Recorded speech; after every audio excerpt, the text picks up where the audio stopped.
How to fix Binance network anomaly. Please try again later issue. Hello everybody, welcome back to my channel. This is me Bipen, and today I'll guide you on how you can fix Binance network anomaly issue.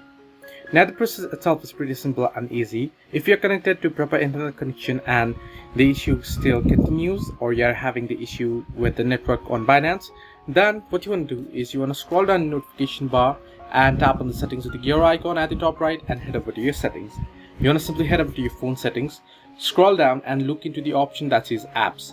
You want to head over to the apps option, and here now you can look into Binance. Now once you locate Binance here, what you want to do is you want to tap on it and open it up. Scroll down and you should find the option that says storage. Tap on it, and below you can see clear data option. Tap on it and tap on delete. Now remember that all of this application's data will be deleted permanently. This includes all files, settings, accounts and databases. So you have to make sure that you can log into your account back again and you have access to your account before you do so.